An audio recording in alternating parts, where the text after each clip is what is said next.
Bonjour, bienvenue au Pharma Show. Aujourd'hui, nous sommes au siège de Pharmacie Plus pour interviewer notre invité Eric Bussat.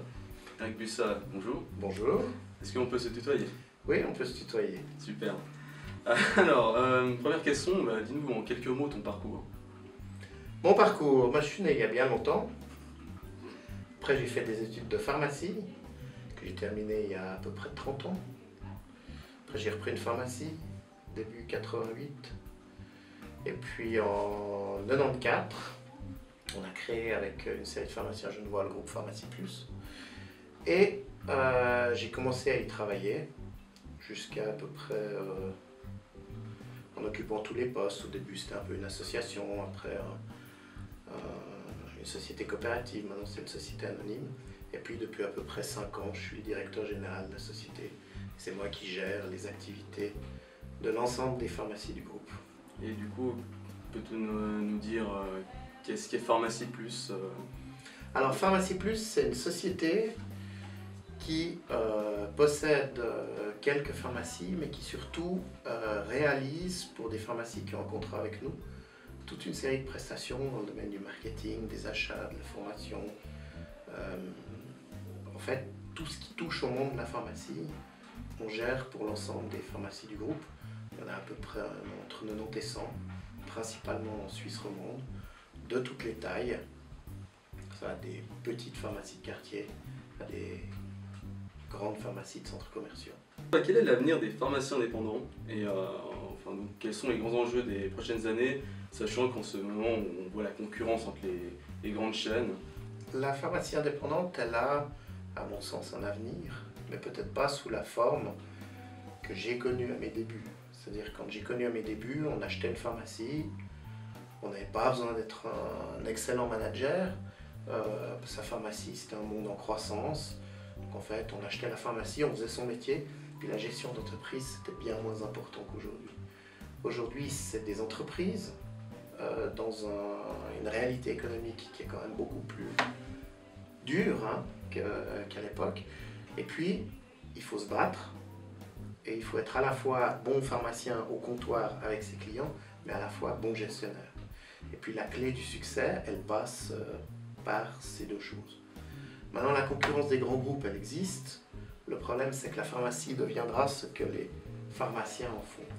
Si les vieux pharmaciens continuent de vendre leur pharmacie à l'échelle et leur donner la préférence pour des questions de prix, pour des questions de choses comme ça, ou d'autres, à des grandes chaînes, il y aura peut-être moins de pharmacies indépendantes dans ce qu'on va dire 20 ans.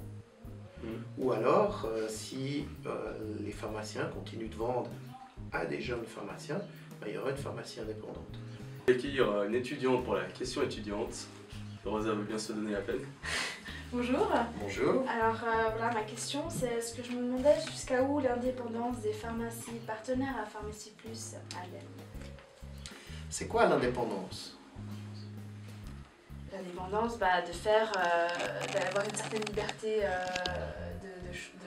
de manœuvre, de choix, Est-ce que vous les imposez des choses qu'ils doivent faire absolument pour... C'est la réalité économique qui impose les choses. Le pharmacien, pourquoi un étudiant choisit le métier de pharmacien? C'est une bonne question. C'est pour exercer son métier qu'il aime, qu'il apprend, dans un cadre. Nous, chez Pharmacie Plus, on offre ce cadre. Alors oui, il y a un certain nombre de règles. C'est évident. Mais ce qu'on essaye de faire, comme notre société appartient à des pharmaciens qui travaillent dans les pharmacies qui sont sous l'enseigne Pharmacie Plus, ils ne vont pas imposer des règles aux autres qui ne sont pas des règles qu'ils n'aiment pas. Sinon, ça ne marcherait pas. Donc, il y a un certain nombre d'obligations, mais il y a beaucoup d'espace de liberté. Et surtout, beaucoup d'espace de liberté dans l'exercice de son métier. Peut-être un peu plus rigide en disant c'est nous qui choisissons le marketing, c'est plutôt nous qui choisissons une partie des produits sur lesquels on va faire des actions, c'est nous qui choisissons un certain nombre de partenaires avec lesquels on va travailler. Mais après, le pharmacien, il a la liberté d'exercer son métier comme il le veut, à l'intérieur d'un certain cadre qui a été fixé, mais qui est somme toute pas tellement rigide aujourd'hui. Parce que pour la plupart des contrats qu'on passe ou des accords qu'on a, on n'est quasiment jamais exclusif. Il y a toujours 2 ou 3 partenaires avec lesquels on travaille. Alors après, le pharmacien il choisit avec lequel de ces partenaires il veut travailler. D'accord. Donc il y a une grande et une belle liberté. Merci beaucoup. Merci Rosa. Et du coup, que dirais-tu aux étudiants pour les motiver à travailler en officine? Alors moi je crois que la pharmacie, la première chose, il faut aimer les gens. Quelqu'un qui n'aime pas les gens, il faut qu'il change de métier. Il peut rester pharmacien, mais il peut aller faire des affaires réglementaires et puis lire des dossiers, il peut faire de la recherche et passer sa vie à regarder à travers un microscope. C'est super intéressant. Mais la pharmacie d'officine, il faut aimer les gens. Si on n'aime pas les gens, il ne faut pas faire ça. Ça, c'est la première chose. Puis la deuxième chose, c'est qu'en pharmacie d'officine, c'est un mélange de relations humaines et de compétences scientifiques.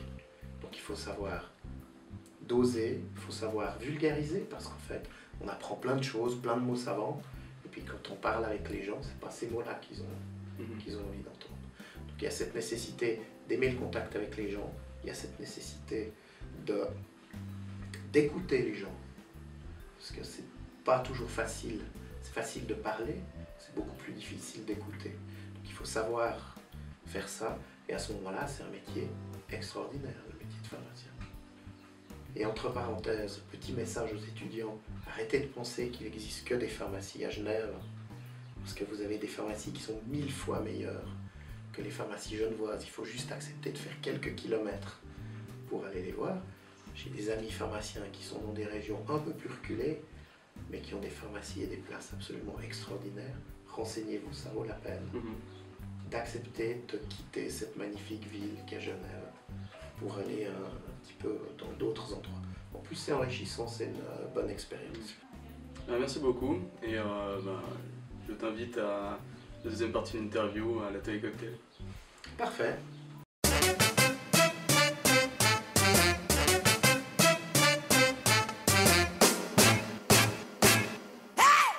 Bienvenue à la deuxième partie de l'interview, à l'atelier cocktail.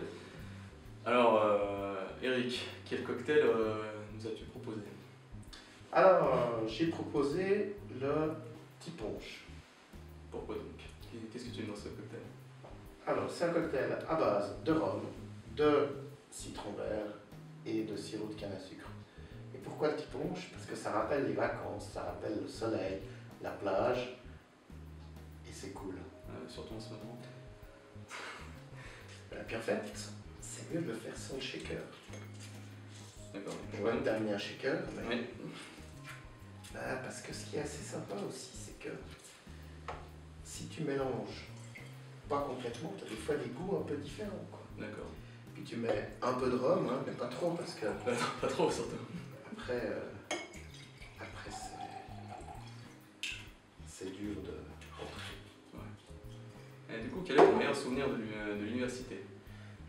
Le meilleur souvenir de l'Uni, ça va étonner beaucoup de monde, mais c'est la CAF à Sciences 2. Ah ouais, ça m'étonne. Ouais, parce que même si la cuisine n'y était pas extraordinaire, c'est des super souvenirs de moments passés avec les potes là-bas. On était au labo de chimie pharmaceutique, au dernier étage. On arrivait le matin, allez, normalement à 8h, mais on arrivait plus tard. La première chose qu'on faisait, c'était chercher qui vient boire un café. Ah bah ouais. Et puis après, on redescendait. On a passé des heures et des heures dans cette cave à refaire le monde, à voir les copains. Donc ça, c'est un bon souvenir. Et le pire? Ouais. Je sais pas s'il y a vraiment un pire souvenir. Forcément. Un pire souvenir. Ouais, c'est peut-être quand on a été convoqué dans le bureau du prof de chimie pharmaceutique et puis qui nous a exclus des cours parce qu'on avait un peu fait les guignols, qu'il a arrêté de donner ses cours. Après, on a dû aller chez le doyen qui a essayé de rabibocher les morceaux. Et du coup, quelle est ta plus grande qualité en tant que directeur, à ton avis? Ben, c'est pas à moi qu'il faut demander, c'est aux autres. Ah bah peut-être que... Putain, c'est difficile, c'est assez difficile de parler de toi. Mais quelle qualité faut-il pour être un bon directeur, justement? Il faut avoir un sens de l'organisation. Parce qu'en fait, tant que tu travailles comme collaborateur dans une entreprise, tu as quelqu'un en haut qui va te donner des ordres, qui va te dire ce qu'il faut faire, comment. Et puis au moment où tu es directeur, en fait, plus tu montes dans la société, plus tu dois déléguer le travail qu'il y a à faire aux bonnes personnes, et puis après surveiller que le travail ait été fait comme tu voudrais qu'il le soit. S'il n'est pas fait comme tu voudrais qu'il le soit, c'est soit que tu as délégué à la mauvaise personne, soit que tu n'as pas donné les bonnes instructions. Donc en fait, tu passes un peu, si tu compares à un orchestre, tu passes du rôle de violoncelliste au rôle de chef d'orchestre. Donc tu es là vraiment à organiser le travail des autres.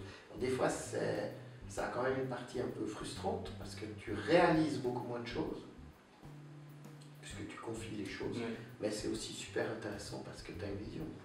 Et dès le moment, plus tu gravis les échelons d'une société, c'est pas seulement valable pour Pharmacie Plus, mais pour toute société, tu dois en fait prendre plus de responsabilités, beaucoup plus te projeter dans l'avenir, puis te dire mais qu'est-ce qu'il faudrait, comment, qu'est-ce que je dois faire, et puis essayer toujours d'imaginer le lendemain. Alors que quand tu es dans un travail normal, tu fais ton travail très bien le jour même, mais tu te projettes beaucoup moins dans l'avenir. Et du coup, est-ce que tu as un message à adresser à nos étudiants? Les étudiants qui sont cachés là derrière la caméra. Oui, et qui apparemment regarderont la vidéo qui sera en ligne. Moi j'aimerais dire plusieurs choses. D'abord, que la pharmacie c'est un super métier. On a, je trouve, beaucoup de chance de faire ce métier. Et puis, plus on s'investit, plus on fait de choses, plus le métier deviendra intéressant. Ça, c'est dans beaucoup de cas. Ça vaut la peine. Si on aime les gens, il faut faire de la pharmacie d'officine. Si on aime la science, il faut aller en industrie, en hôpitaux ou autre. Maintenant, il n'y a plus de métier facile. Donc ça veut dire qu'il faut s'investir dans son métier, quelle que soit la branche qu'on fait. Il faut y croire. Il faut accepter un certain nombre de désavantages, parce que tous les métiers ont des désavantages. Le métier de pharmacien a un désavantage d'avoir un horaire où on bosse le samedi, où on finit tard le soir. Par contre, il a d'autres avantages, donc c'est vraiment quelque chose à faire. Donc moi, la chose que je recommande, c'est d'abord choisissez l'endroit où vous allez travailler, parce que vous n'allez pas faire le même métier en fonction d'une pharmacie ou d'une autre. Ça, c'est le premier point. Et puis deux, investissez-vous dans votre métier, il en sera plus intéressant. Merci beaucoup alors. Et puis, santé, Benjamin. Santé, une dernière question, avec ou sans pyjama? Sans. Merci beaucoup Eric. Et maintenant, j'invite tous les collaborateurs à venir faire une photo souvenir. Et je vous dis rendez-vous au prochain numéro Pharma Show. Au revoir.